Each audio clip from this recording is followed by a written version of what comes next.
Super 8 is a beautiful medium to create with, and it's actually easier to get into than you think. I've been shooting Super 8 film for the last 2 years, so here are some tips to help get you started on your Super 8 journey. Super 8 film first launched in 1965 by Eastman Kodak at the World's Fair. It comes in plastic light-proof cartridges like this one. After you shoot your cartridge, you send it out to a lab to get your film developed and scanned so that you can share your beautiful work with the world. Most labs will send you back a digital file along with a reel like this. If we unspool a reel, this is what the developed film looks like. Those tiny frames get scanned onto a computer to create the video you're seeing now. But you might be asking yourself, why? Why should I spend tons of money on shooting this outdated medium, especially when there are apps out there that mimic the look? Who uses film? We've had digital cameras for 1,000 years. Digital? In all seriousness, let me explain at least why I shoot Super 8. Similar to the Super Shotgun and Doom Eternal, Super 8 film is a real game changer. Everything just feels better when you have it on hand, and it's beautiful, and it just works. That's not even what I meant to say, but I feel like Todd Howard possessed me for a second there. If you want an authentic retro aesthetic, if you want a very in-the-moment tactile shooting experience, you want to at least dabble with Super 8. Super 8 film is easy to handle and it's so simple to load. Check this out. Boom, you're ready to go. Fresh film is available from numerous websites, and with that, cameras are available, and they're easy to get your hands on. You might be able to find one hiding in a family member's attic. Thrift shops always have them, and when in doubt, eBay is an excellent resource. These cameras were designed for families and amateur filmmakers, so there's tons of them out there, and they're very beginner friendly. But it's an expensive hobby. Apart from the initial cost of the camera, film starts around $40 a cartridge. Then of course you need to develop and scan your film. Developing and scanning varies depending on your needs, but they start at $56 a cartridge at Pro 8mm. So we're talking like $100 for about 3 minutes of footage. Obviously shooting Super 8 is not a luxury I can afford to do every day. I use it on really special occasions to capture very special memories. Pro 8mm does sell refurbished and weirdly rebranded Super 8 cameras, and let me tell you, they are not cheap.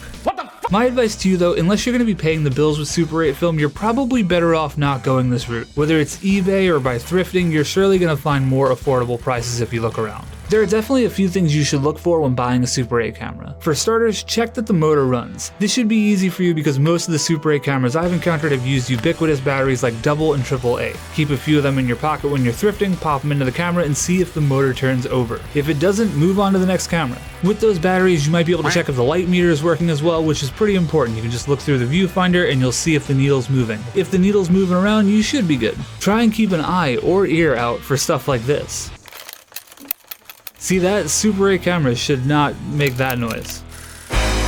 You can pick up film from places like B&H, CineStill, all the usual suspects. I'm not sponsored, by the way. I would recommend shooting with color negative or black and white film when you're starting out, especially if you're going to be using auto exposure with your Super 8 camera. Color negative and black and white film is more forgiving to work with than reversal, and color negative gives you a lot more room for color grading activities in post. And another nice added benefit, color negative and black and white films are usually cheaper than the reversal film, so win-win-win. And if you're totally new to film, here's the difference. When processed, color negative film gives you a negative, which you can use for digital scanning or printing, but it's not immediately ready to be viewed without some sort of editing. Reversal film, on the other hand, gives you a positive image which is ready for viewing, so for example, you can project it onto a screen or a wall. When you're buying Super 8 film, you want to keep a few key items in mind: the speed of the film and the color temperature. Kodak does a great job of explaining the specifics of their Super 8 film right in the name. For example, Vision 3 250D. The 250 is the speed of the film. It's your ISO if you're used to digital. And if you're totally new to this, ISO represents the sensitivity to light. Higher ISOs will give you brighter footage at the cost of adding more grain. And unlike One Piece, where I'm 800 plus episodes in and I don't know what the D stands for still, we do know what this D stands for.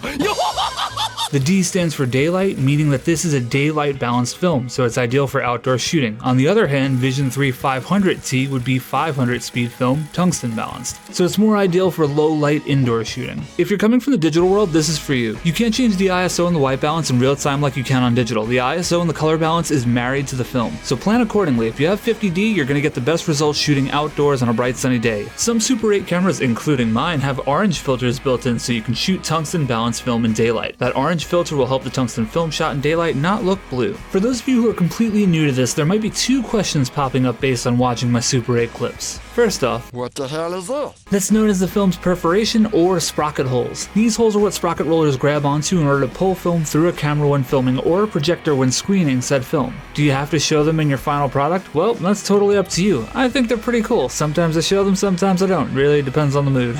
And this, What the hell is this? that was some debris that managed to get inside my Super 8 camera and landed right about here. Thus, it's present on all of my footage from Utah. Very cool. Was it dust? Was it sand? I don't like sand. Was it a hair from my beard? The world may never know. But hey, there's another free tip for you. Make sure foreign elements don't end up inside your camera. I'm looking at you, Mr. Film is More Fun. Earlier I mentioned getting about 3 minutes of footage from a cartridge. You might be saying, Lou, that's about as precise as your upload schedule. Well, allow me to explain. What, not my upload schedule, come on. Super 8 film is measured in feet, and you're probably going to be getting about 50 of those. And when I say about, I mean exactly 50. It'll be 50 feet. The keenly aware might be saying feet. That's not a measurement of time. But what if it is?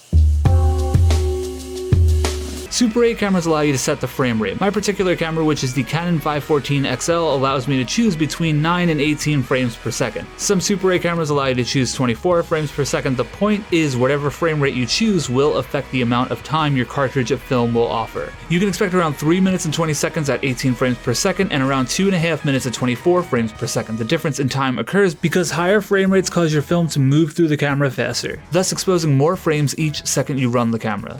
And keep in mind your mileage can vary based on swapping out film cartridges and stuff like that. You can also switch film cartridges midway through shooting them, but with two caveats. When you take the cartridge out, you can actually see there's a little piece of film strip sticking out. That area will be exposed to light, thus burning some frames. Swapping cartridges a few times while shooting can add up to losing seconds of footage. But to me, the more important thing is that once you eject the cartridge, you need to take note of how much film you used. Super 8 cameras let you know how many feet of the film you've used, but once you eject that cartridge, the counter resets to 0. If you've used 30 feet out of your 50-foot cartridge, then put it back in later on, you'll only have 20 feet remaining, but the camera doesn't know that anymore. So you'll need to keep track of how much film you have left in that scenario. Or you could run the risk of cutting off a capture, like I did here in Bryce Canyon. Whoops, that wasn't an important memory or anything like that. My specific Super 8 camera doesn't really give an obvious indication when the film is used up. No beeps, no auto rewind like 35mm point and shoot cameras, but if you pay attention, the motor actually does sound a little bit different at the end of the cartridge. The moral of the story though, keep track of how much film you have left and you won't have to worry about comparing the sounds of your camera's motor.